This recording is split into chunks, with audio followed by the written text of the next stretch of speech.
SERA Connects. My name's Angela Japp and I am the Vice President of SERA. I am speaking this afternoon for Nicola, who's having some sound issues. So we're welcoming you to the next in a very exciting SERA Connects instalments. The session this afternoon is with Professor Walter Humes and it will be chaired by Professor Stephen McKinney. So without further ado, I will hand over to Stephen to chair us through the rest of this afternoon.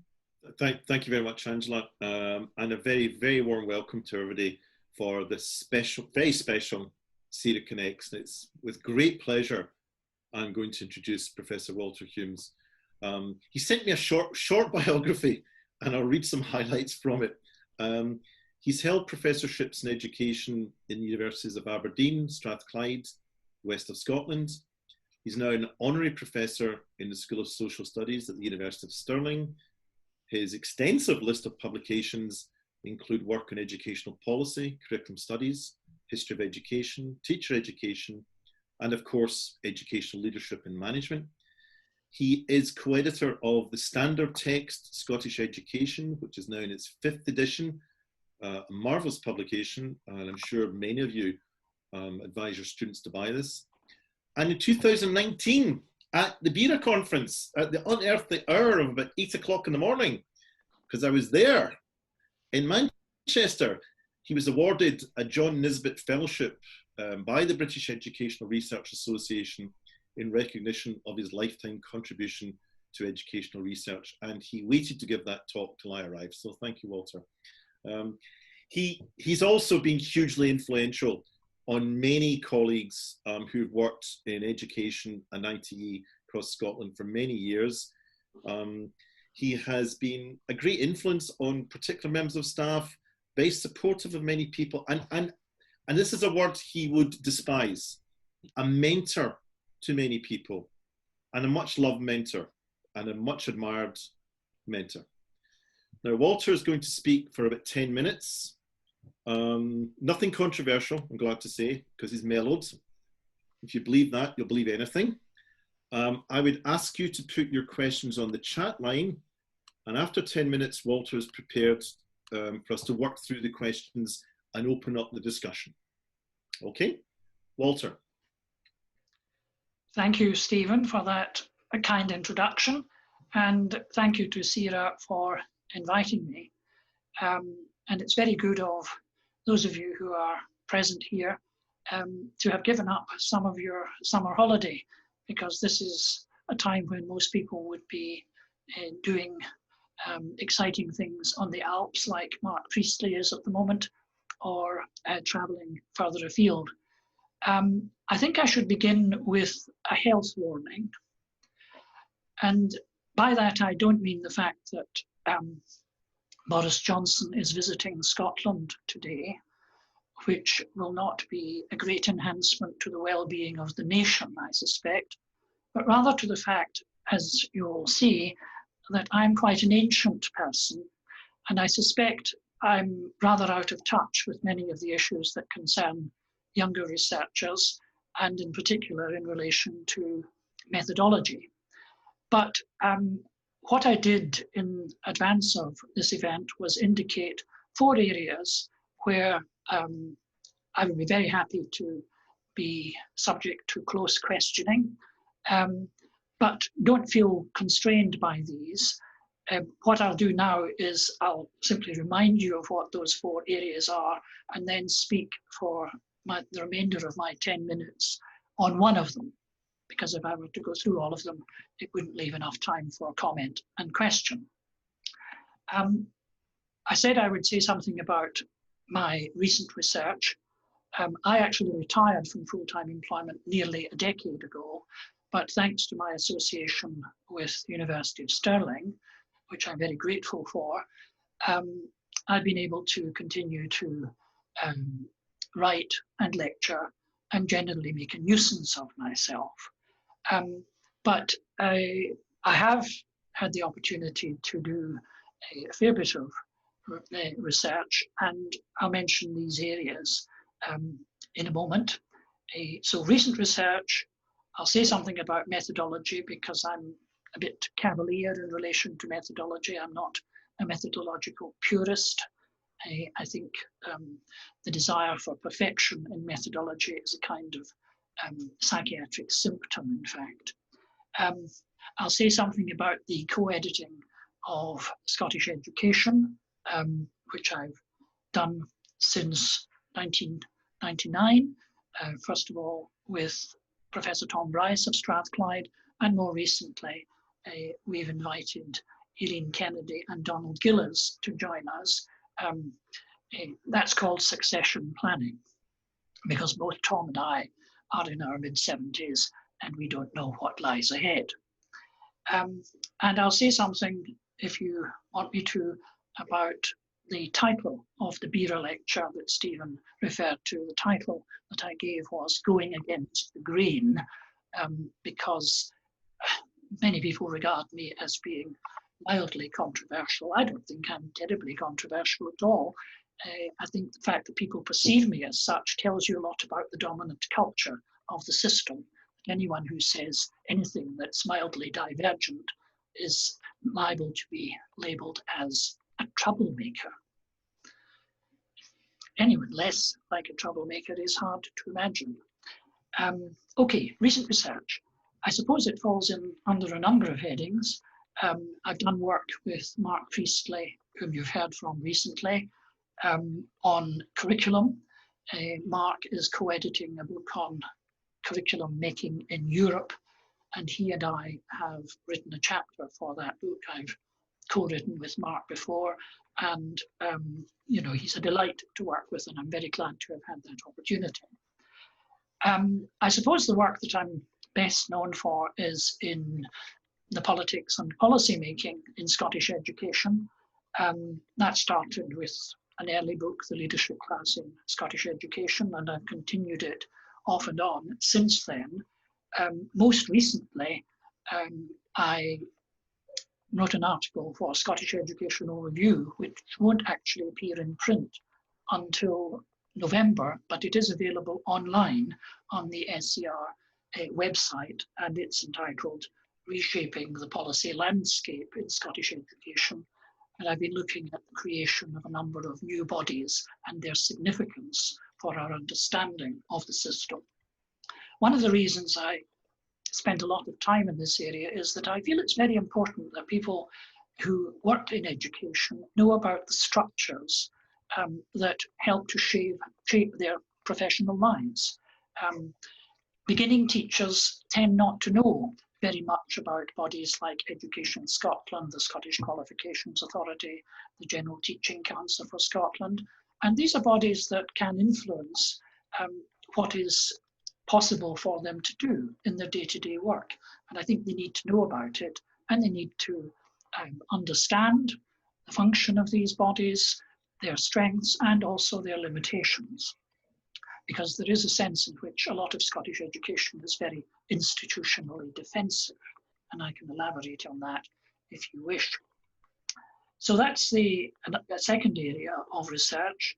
I continue to do some work on teacher education, and there is a book coming out quite soon, edited by Rachel Shanks in Aberdeen, and I have a chapter on teacher education in Scotland in the period 1920 to 2000. And that leads me into the final area I want to mention by way of introduction. And it's probably an area that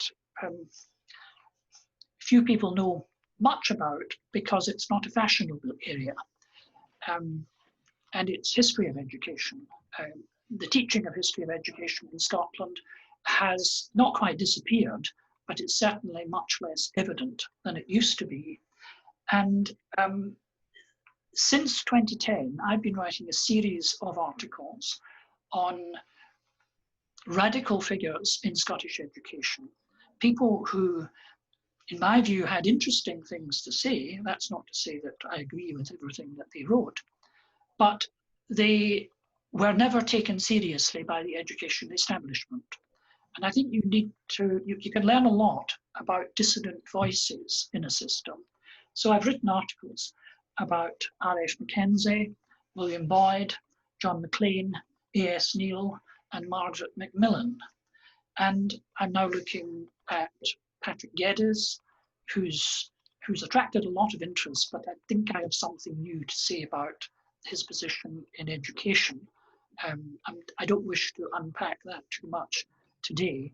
I'm slightly stymied with that project at the moment because access to archives in Strathclyde University, which holds a lot of Geddes papers, and the National Library of Scotland is obviously restricted because of our current circumstances. So these are some of the areas of research that I've been engaged in since my retirement. I think I'll stop there and open the session up for comments and questions. Can't hear you, Stephen. Yeah, can you hear me now? It's okay. Can, yes. Walter, I would have thought that would have been a mercy, but never mind. Thank you very much, Walter. Would people like to put questions on the chat line? And as you do so, maybe I would like to ask you a question, Walter. You talked about the history of education in Scotland. Are you anxious about the fact that the history of education in Scotland isn't just as much in the focus of research as it should be, or it used to be? I am a bit anxious. I mean, there is some good work going on by people like yourself, for example. There was an Edinburgh history of education in Scotland produced a couple of years ago, edited by Robert Anderson, Lindsay Patterson, and Mark Freeman. It's not, I mean, it's not moribund, but whereas in the past, education, undergraduate students in education, and also students on postgraduate teacher education programs would have got a bit of history. They don't get much of that. And where people do pursue it, it's largely because of personal interest. And of course, in the current climate where politicians are looking for things that have a perceived benefit, not necessarily an actual benefit, history of education doesn't come high on the list of priorities.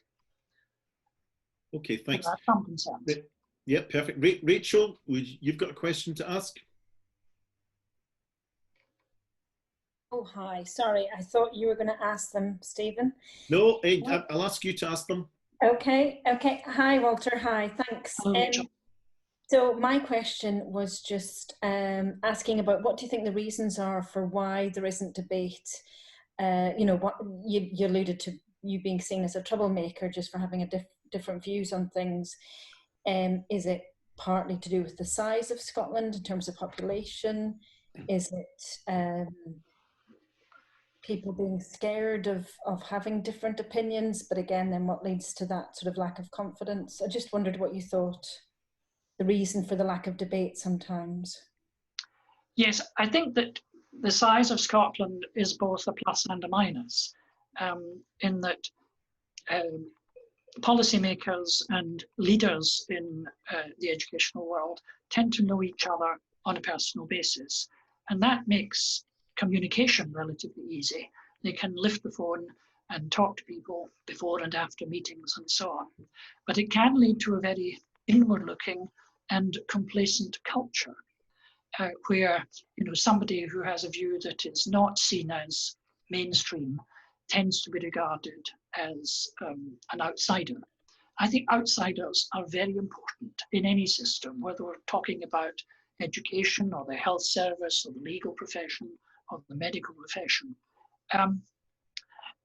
One of the things I've been doing during the lockdown is rereading the novels of John le Carré, who's a wonderful novelist, not just in the spy genre, but his commentary on the social and political context of his characters is absolutely fascinating. And one of the novels I reread recently was A Delicate Truth. And the central character in that book is described as one of the most feared creatures in the contemporary world, a solitary decider, somebody who thinks for himself and makes up his own mind rather than an organisation man or woman, rather than someone who feels that everything must be done via group work and collaboration. I think we need more solitary deciders, not just in education, but in society at large. And I think it's quite difficult to be an effective solitary decider in the cultural climate that currently prevails. Okay, can I ask David to ask your question? Hi there, thanks Stephen. Thank you, Walter. It's interesting your comments about the contributions to the policy landscape and reshaping of that. I just wondered about your view about the role of the Education and Skills Committee within the Scottish Parliament, as to what sort of contribution you see that making. Right. That's an interesting question. I'm not sure I'm going to be able to give a very good answer to it, but the Education and Skills Committee, of course, is made up of people from the various parties, and it has been subject to different chairs at different times. And sometimes it actually has held the administration to account quite closely. It can haul people up and ask them searching questions, and that is all to the good. And on occasions it has embarrassed the Scottish government, but quite how effective long term that is likely to be, I'm not too sure. I've never been asked to give evidence to the Education and Skills Committee. Shocking. Which is not really a surprise to me. Some time ago, I was actually put on a list of potential witnesses, but the potential never became actual. Yes, I mean, I think one of the difficulties with the Education and Skills Committee is that they're in many cases not very well informed as individuals. So they depend on a lot of briefings, including SPIFE briefings. And there is some evidence that they don't always read the SPIFE briefings, and B, that when they do, they don't necessarily fully understand them. So I think there's an issue about the quality of understanding across the committee, but potentially it's an agency that can hold the administration to account, and I would like to see it doing more of that. Okay, thank you, Walter. Now, Professor Bob Davis, if we could keep this succinct, got quite a few questions to go on. I get the message. My original question was going to be, should we introduce car parking charges for teachers in Scottish schools? And this is actually just a hyped up version of the same question, which you and I have debated over many years as cultural commentators and historians. Walter, is there still a ruralist bias? For me, it's not just a forensic question, because lockdown and the fates of our home-educated children for the last few months have crystallised the rural-urban divide yet again in Scottish society. Let me be clear that I understand your question. It's about the inability or the difficulty of having a national system that will apply across the whole country. Is that what you're saying? Well, it's more about a bias against urban Scotland in everything from the curriculum to the people, the lads and lasses of Perths who still run Scottish education.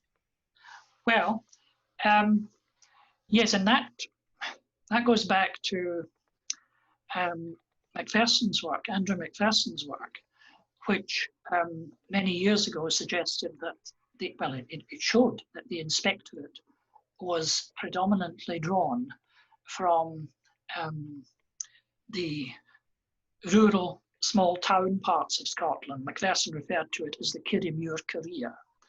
And West Central Scotland was underrepresented within the inspectorate, and that led to a bias in the way they perceived the function and the direction of the educational system. One of the things that caused annoyance in the leadership class was that I quoted a source, whom I won't name, who didn't want me to use this information, but I decided to disregard him. You know, that's not methodologically pure, is it? He said that a very senior civil servant at the time, in a discussion that he was involved in, said, let's think of a typical Scottish secondary school. And she said, let's take the Royal High School in Edinburgh. And I thought, that's very revealing. If that is perceived as a typical Scottish secondary school, she is just, you know, I've now given away the fact that it was a woman, but she's long since retired. That shows how out of touch some of the decision makers are. I think it's better than it was. I think there are more people in the inspectorate who come from other parts of Scotland. Although the inspectorate is now a part of that organisation, Education Scotland, and it's headed up by a person who is called Director of Scrutiny, which I think is an interesting choice of words, rather Orwellian in tone.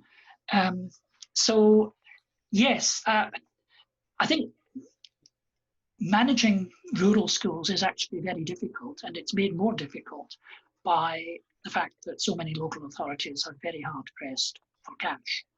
And you know, the economic argument for closures and amalgamation is very strong, and they've had difficulty recruiting people to hold senior directorate positions, as the current controversy in the Highland region shows, where they were unable to appoint. They've now got an acting director recruited via headhunters at a salary that is regarded as excessively high. I'm not sure that's a very good answer to your question, but it's the best I can do at the moment. Thank you. Carrie McLennan. Thank you. So this is quite a broad question linked back to what you were talking about, history of education, Walter. Really just to say, things peculiar to the Scottish system, looking back, what things do you think now constrain us, and also what things should we try and build on, which you see as positive? Thank you. Yes. What things did you say restrain us or constrain us? Yes, constrain us. I think very early in the period after the introduction of the 1872 Education Act, we had a developing bureaucracy in Scottish education that was restrictive and oppressive. And there's quite a lot of evidence to support this. The early secretaries of the SED were all highly authoritarian in their approach. And in some ways it was understandable, because they were setting up a mass system of education, and making provision for everybody was a huge challenge in terms of the recruitment of teachers, in terms of school buildings, in terms of deciding the curriculum and so on. But it became so restrictive that alternative approaches were marginalized, discounted. That's why the people that I've been writing about, they weren't taken seriously. Now, you could understand why somebody like A.S. Neil was a bit too far in terms of progressive ideas. But somebody like Margaret Macmillan, for example, who had very progressive and very practical ideas about early years education. She was educated in Inverness. She saw herself as a Scot, but she felt that the Scottish educational culture would simply not accept what she was proposing. And she ended up doing most of her work in England, in London and in Bradford. And I mean, if you go back and look at Margaret Macmillan's work, hugely impressive achievement. And eventually she was sort of invited to speak at various events in Scotland, but there was deep institutional resistance to her. And I think if there was more openness to alternative ideas, that would be encouraging. But I listed those people who might be regarded as progressive and radical. Where are the progressive and radical educators in Scotland today? Where is there room for that kind of experiment? Now, to some extent, you have to go out to the formal system to find it. You have to go to charities and organisations that seek to promote the needs of particular groups of children, children with special needs, for example, early years educators. And there is still, Scottish education remains institutionally defensive all the time, and it's intolerant of alternative approaches. So I think we need outsiders who keep asking the hard questions, but we also need insiders who are prepared to take a risk and challenge the orthodoxies. One of the encouraging signs is that quite a lot of people near the end of their career start getting a bit bolshy and start saying things that perhaps early in their career would have been too high risk. And I think we need more of that. We need more challenge, we need less compliance, we need less conformity. But that doesn't offer a practical agenda, it's an aspiration. Thank you. Lorna Hamilton? Sorry, just unmuting. Yeah. Yes, I'd been reading your article and I was slightly depressed by the continued control of the establishment over education policy, but also by the disdain that they are showing for the qualitative researcher in particular. Yes. And I wondered if you thought if there was any hope for academic research of that kind, finding a meaningful place in the policy context in Scotland. Or has that gone? Yeah, it's difficult. I mean, in the article that you're referring to, I described the functions of the two research groups, the official research groups, and there's a lot of tokenism towards academic research, for instance, and there was some evidence in the research I did that they were actually pretty dismissive of academic research. Politicians talk about, evidence-led policy, and a lot of it is tokenism, because politicians are driven by other imperatives. It's not just the evidence. They're driven by time imperatives, they're driven by the election imperatives, and at the end of the day, belief is as important to them as evidence.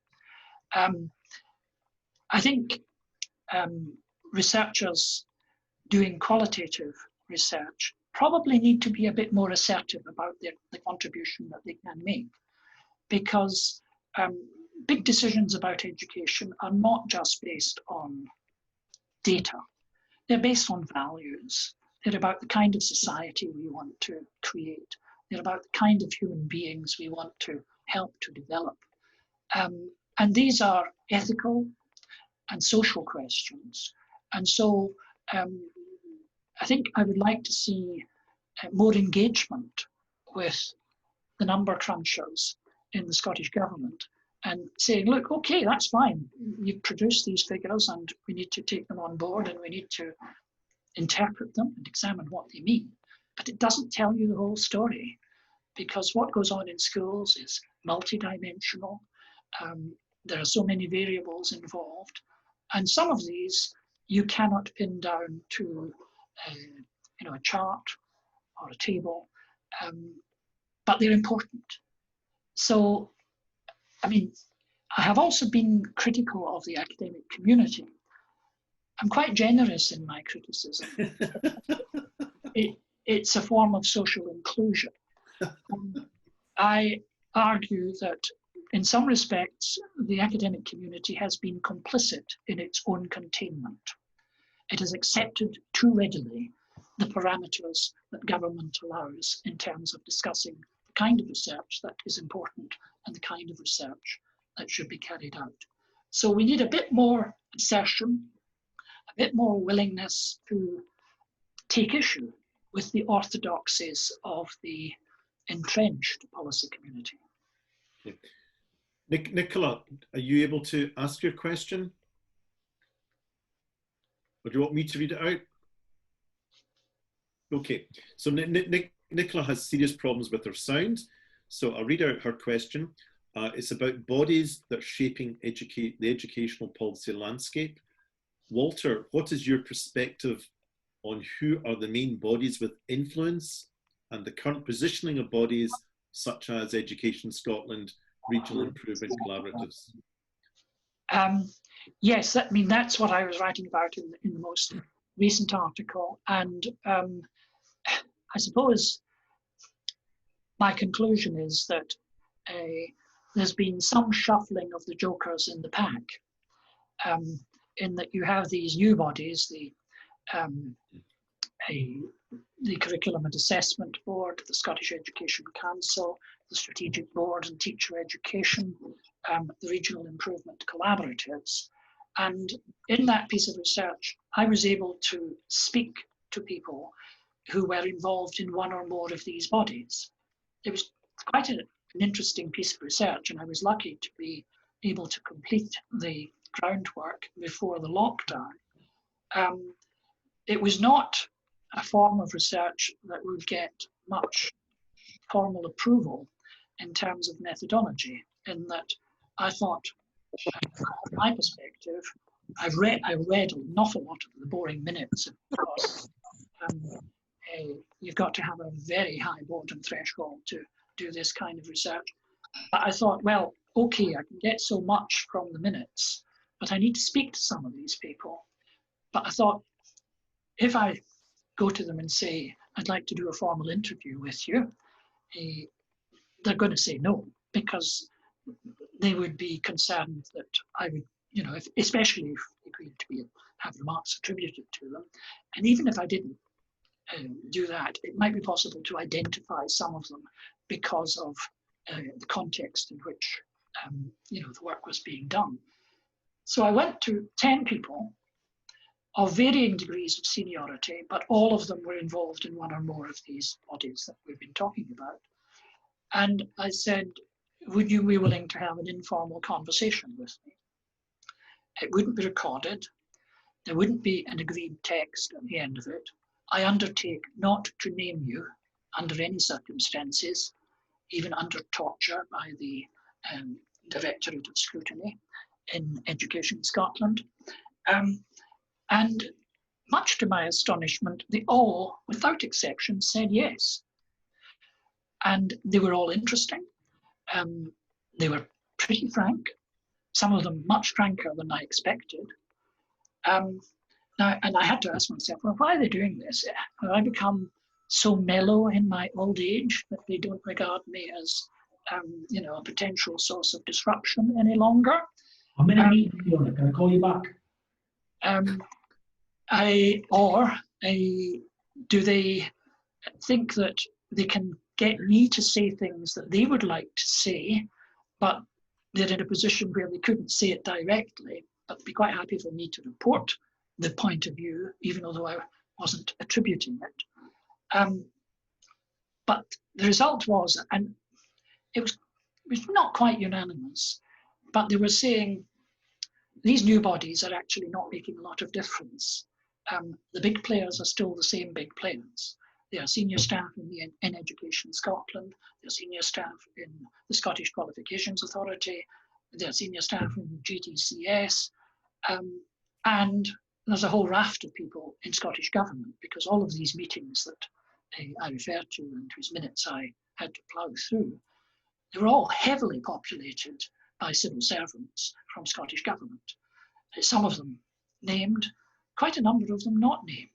And one of the complaints by those outside Scottish Government was, you know, we're, you know, overwhelmed by the numbers from Scottish Government. And this came to a head in the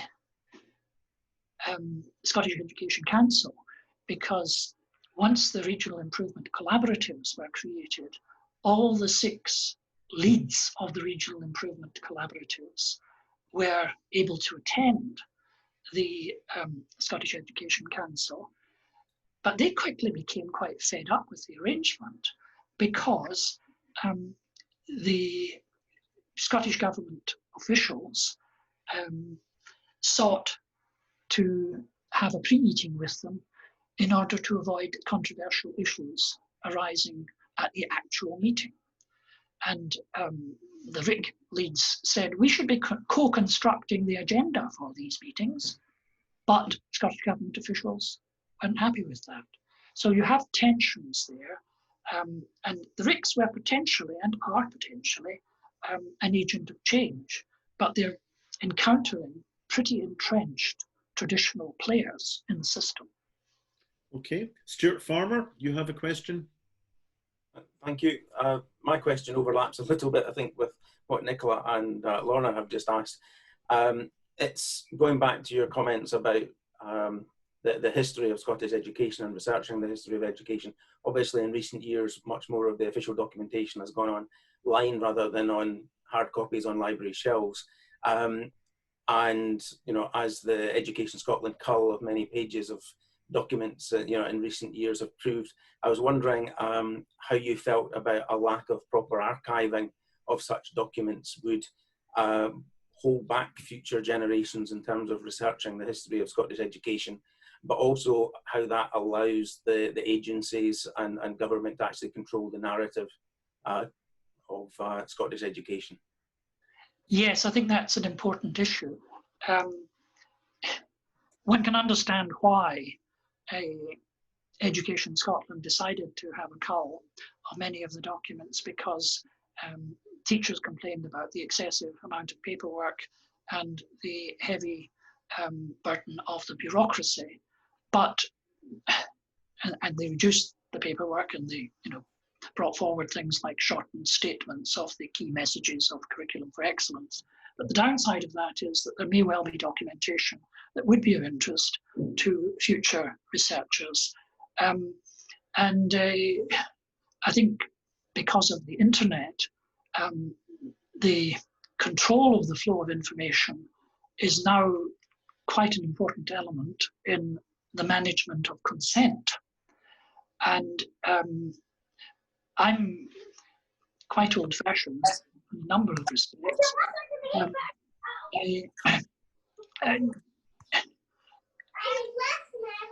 It's always good to have children in the background, isn't it? Yeah, excuse me, folks. Could you put your mics on mute, please, if you don't mind? Thank you. Including the one with the children. Well, I think we were at the point where we needed a little diversion there, were we not? Yes, so I think that archiving the information is important, proper archiving of it, and there's simply so much material now that it's very difficult to do that. So we're not quite in the Donald Trump situation where, you know, anything that's vaguely embarrassing suddenly disappears from the system. But I'm not sure that anybody in Education Scotland has thought that one through very carefully. Some years ago, I and the librarian at Strathclyde University wrote to the then senior civil servant in the Scottish office, Sir Muir Russell, who subsequently became principal of Glasgow University, saying that we were concerned about many of the documents that were appearing on the internet because their provenance wasn't always clear. And the thing that worried me most was that they weren't always dated. And having a date for a document, an official document, is critically important. And several weeks later, we got a bland reply saying that this matter was being looked into. A delay is a standard response from official agencies. Needless to say, nothing happened. But you're right to raise that as something we ought to be concerned about. Thanks very much. Can I ask Professor Aileen Wendy Dunlop to ask her question, please? Thank you, Stephen, and thank you, Walter. It's been very interesting. I had an unfortunate typo, which I'll correct to my question, which was in the light of your reshaping Scottish education and the privilege I had in reading a not quite ready copy of the chapter you wrote recently with Mark about curriculum, I was looking back to a SERA conference in Perth where we had Pazzi Salberg right at the beginning of talking about curriculum for excellence. And it occurs to me to ask you to what extent you feel the way we're thurled, not thrilled by, but thurled to an exam system influences the success of curriculum for excellence as it was first envisaged. Yes, I think Mark probably has a better answer to this than I do. But yes, I mean, I think the fact that the exam system is always there at the end of secondary school set limits to what might be achieved, and the original intentions in some respects were more enlightened than the subsequent development allowed. Your mentioning of Pazzi Salberg, it reminded me of an occasion when I took part in a conference at which he spoke, and he was asked a question about curriculum for excellence. And he gave quite a diplomatic reply, but I'll give a less diplomatic summation of it. He said, yes, in Finland, we're very pleased that our educational system does fairly well. And all educational systems want to improve. He said, we are constantly striving for further improvement. He said, but we would never use the word excellence. We would, that was sort of overselling the program, and something more restrained, but still, aspirational, would have been better. And one of the things I've written about is the language of educational policy documents, and too much of it is boastful. Some of it has a different characteristic, which I think is summed up as sentimentality. You see that particularly in the Shonari document. So yes, I mean, I think the gap between intention and subsequent development is a real gap. But there are issues about the original intention as well. One of the other things I discovered was that the word capacity, for example, which is so central to curriculum for excellence, the people on the original review group in 2004 did not coin the term capacity. I know this because I was asked by somebody from outside the UK, where did the word capacity come from? And I didn't know, but I knew two people who had been on the original review group. So I emailed them separately about this, and I got separate but more or less identical responses from them. And they said, we didn't discuss capacity. We don't actually like the word. We would prefer the word purposes. And the word capacity only appeared at a very late stage in the documentation, and it was coined by a senior civil servant, not by someone with an education background. Revealing, I thought. Okay. Thank you, Walter. Paul Campbell. Yeah, thanks, Stephen. Thank you, Walter. My question's kind of been touched on already, but I still wanted to get your views. I wonder if you could then share a little bit more on your views on, you talked about the institutionally defensive nature of Scottish education. I think the power play or the power dynamics come into this question as well. I'm interested in what you think this means or the consequences this might have for what we can or can't or do or don't achieve in Scottish education, but particularly thinking about the renewed emphasis on collaboration that's come through since, well, the OECD report in 2015, but also through the regional improvement collaboratives. Yes, I mean, I think there is awareness of this as a problem in the major institutions of Scottish education, and that is why the word that has come to the fore in recent policy documents is the word empowerment. I can't remember which document it is offhand, but in one of the policy documents in the last couple of years, the word empower, empowering, empowerment appears no fewer than 115 times. It's not defined clearly at any point, but it's a sort of gesture, an attempt to say to practitioners that, you know, your voice matters. But in the agencies that I've been looking at recently, again, there is a fair bit of tokenism, and there is a teacher panel that has been set up by the Cabinet Secretary, John Swinney. But when it comes to it, the big players defend their corner. They don't want to give up any power. They talk about devolving power, but they find it very hard. And that's come to a head in the relationship between Education Scotland and the Regional Improvement Collaboratives, where there are beginnings of tensions. And there was an interim report which contains some interesting quotations from people involved. At the end of the day, people who possess power don't like to give it up. And so you have entrenched agencies, the big players that I've already mentioned, and they talk an encouraging and supportive game, but they rarely deliver. I'm going to say something that may surprise you. I almost began to feel sorry for John Swinney because he was clearly trying to move the system. But the old guard, although they had to concede some things, they're still pretty secure. And I was reminded, going back to Michael Forsyth's term of office as Education Secretary in the 80s.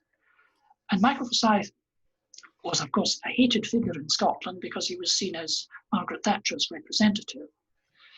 But he was one of the few education secretaries who managed to shake up the civil servants, and they were very unhappy about it.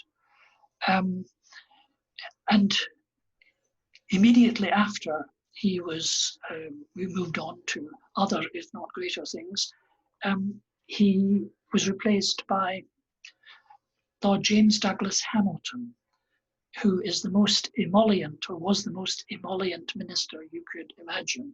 And the civil servants all heaved a sigh of relief because they could return to their old practices.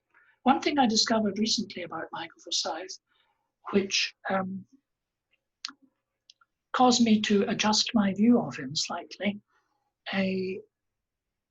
he floated the idea with his officials of a University of the Highlands and Islands. And they were very opposed to it. They didn't like the idea at all. And the traditional universities didn't like the idea because some of them would see that as poaching their recruitment territory. And Forsyth eventually got his way, not by going through the usual channels, but by making a reference to it and saying, I intend to create a University of the Highlands and Islands, in a speech that the officials hadn't anticipated. But having made that commitment, the officials had to step into line. And I thought, well, he's not my favourite, but maybe we have to acknowledge that that was quite a sensible move.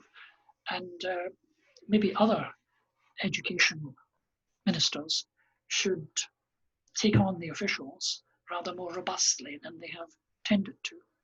Thank you, Walter. And Julie Harvey?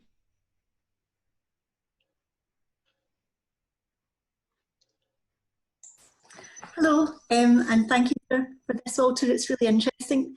What I was wondering was, in this time of COVID-19 and the global pandemic, schools are being forced to think differently, to think outside of the box about education and different things.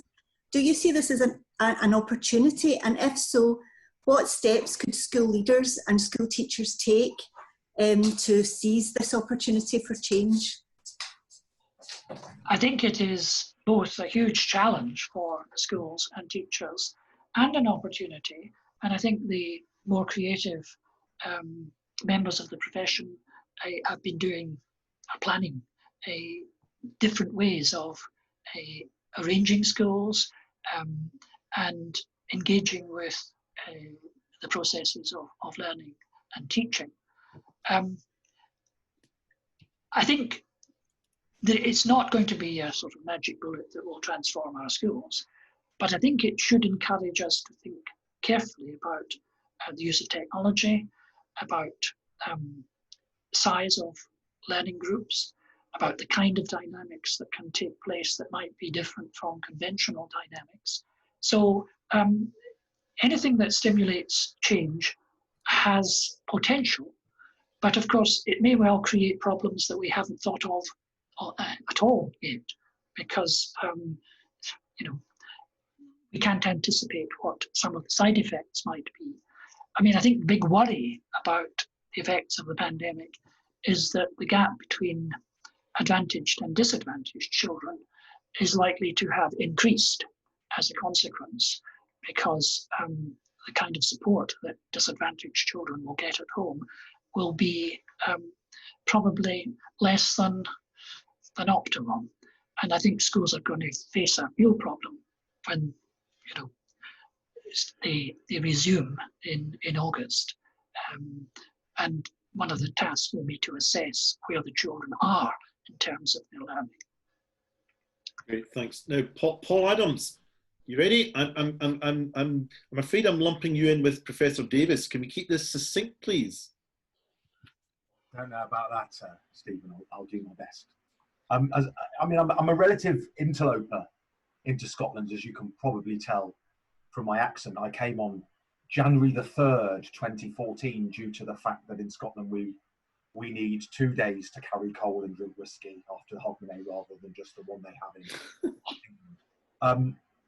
I came here with a sense of, on one hand, trepidation and on the other hand, kind of enthusiasm, and I still have that enthusiasm for Scottish education after having spent 44 years in England, which is enough to drain the soul out of anybody, to be perfectly honest with you. And being half Welsh, my love of the English is somewhat waxes and wanes somewhat, to be honest with you. But I'm wondering, in terms of the 2014 vote and the 2016 vote, and I don't want to open up Pandora's box of Brexit and independence and all that, but it seems to me that we are in a bit of an existential, I won't say crisis, but situation in Scotland. And that really the old left-right politics seems to have, in a sense, not vanished, but in a sense been overtaken by a yes-no politics, so whichever one you want to argue about. And it seems to me that none of the political parties really have any idea what they want education to do or what they want it to achieve, both in descriptive or prescriptive terms.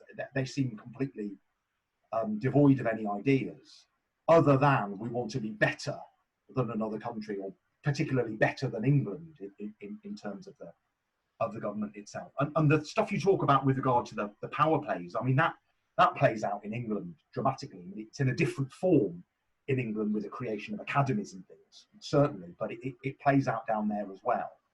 And I just wonder, in what ways is this sort of position that we have in Scotland between aye and no, or Brexit or not Brexit, or whatever, how do we kind of get over that and start to move forward as a country? Because I get a sense from speaking to people in Scotland across the divides, as it were, that there is this lack of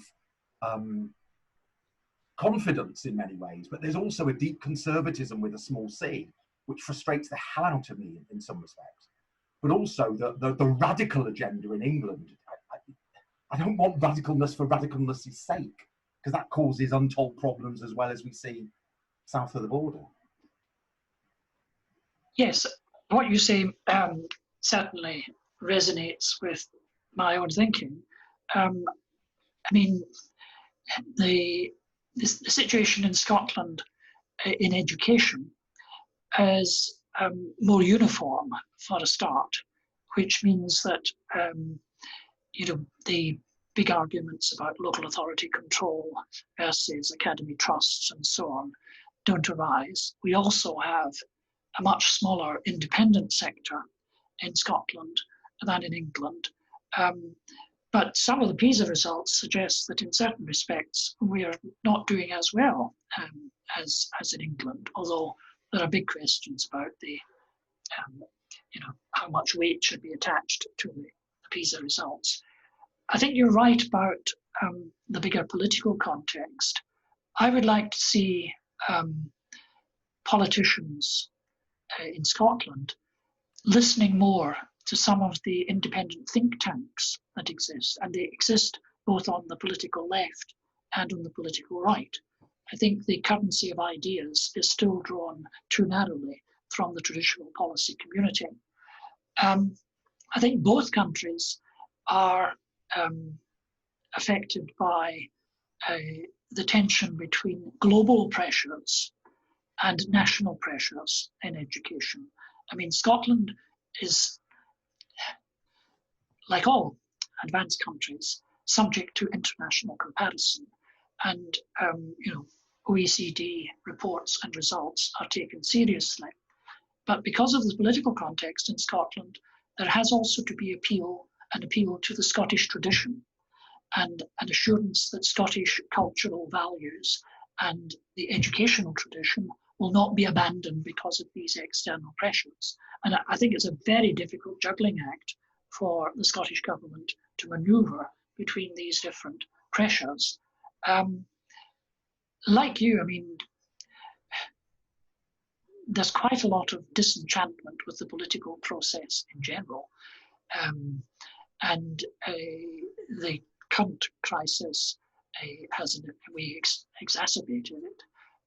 Boris is here today in Scotland. I haven't heard any news reports about what he said or how he was received, but I don't see an easy or early solution to that. I think we're in for turbulent times.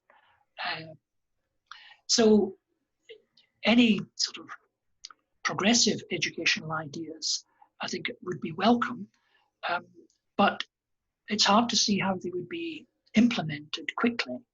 I mean, if there were to be a second referendum and people on independence and people voted to leave, there would immediately be a reconfiguration of political parties within Scotland, because it wouldn't automatically happen that the SNP would be in power indefinitely. In fact, I suspect they wouldn't be. So there are so many imponderables there. It's important not to get too depressed by it and to keep plugging away and keep asking the hard questions and challenging the received wisdom that is peddled, the received wisdom about collaboration and partnership and consensus that we've been subject to for decades in Scotland, that it's all one big happy family, but in fact it's more like one big dysfunctional family. This has been so absorbing. Believe it or not, our time is running out quickly. We have time for one last question from Jay Cale, if you're still there, I hope. Yes, I am. Stephen, can you hear me? Yep, perfect, thank you. Hi, Walter.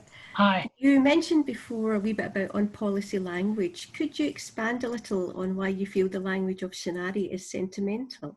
Thank you. All right. You have a whole list of things that children should receive in terms of, I would be hard pressed to go through the Shinari acronym at the moment, but safe, and what are the others? Respectful, etc. Yeah, and I asked myself when I read that, what's the point of listing these things? They're feel-good things. They're things that nobody would object to, but they don't connect with the lives of lots of children in Scotland. It's a list that seemed to me to be more concerned with making teachers feel good about their work, and they should feel good about their work. But in terms of offering strategies and direction, it's aspirational and it's not particularly helpful. There is a good streak of sentimentality in the Scottish approach to life in general. We are quite a sentimental nation. And I would like to see much tougher-minded language in, policy documents. It's soft language. It doesn't really pathway to addressing many of our real problems. But I know that a lot of people disagree with me, and you may disagree with me, which, fair enough. But many policy documents are very badly written in Scotland. They need heavy editing, and particularly overuse of the same words again and again. But maybe that's a function of the graduates that the universities are producing nowadays. Is that a provocative and mischievous remark? And with that mellow comment, I'm afraid we need to bring this to an end. I can't thank Professor Walter Humes enough. That's absolutely extraordinary hour we've had with him. We've had a whole series of excellent questions. Thank you so much for all the participants, but such thoughtful and detailed and ever so slightly provocative answers have made a very, very absorbing and also illuminating and, dare I say, Walter, entertaining hour. Thank you very much. We really appreciate it. Thank you for your comments. The SERA Connects events have been extraordinarily successful. We have another one on next Thursday between 4 and 5. We're delighted that the SERA Early Years Network are going to host an event, moving in, moving on, moving up, transitions in the early years. And the speakers are Marion Burns of HMI, Professor Aileen Wendy Dunlop, and Kathleen Johnson, who's a Quality Improvement Manager. Now, unfortunately, having advertised it, unless you've got a ticket, you can't go, because like all the events, I shudder to use the word sold out, because you don't actually pay money for them. They're gone so quickly. And that's also a great testament to how popular and how successful these events are. We will be coming back in September, and we will be advertising the new events shortly. Be quick to book your tickets in advance. On behalf of SERA, on behalf of our President, Nicola Carse, our Vice President, Angela Japp, the many SERA members who are here, I see a lot of really familiar faces, people from other organisations. Thank you so much for joining us. Professor Humes, I was dying to ask you about Scottish education, but I'll keep that for a private conversation, because in my view, that's just a fantastic publication. Whenever students say to me, what about this, what about that, I just say, go straight to Scottish education as your starting point and then move on. That's where you start. So thank you so much, everybody. I hope people have time for a holiday, and I hope to see you soon at one of our SERA Connects events. Thank you. Thank you, Stephen.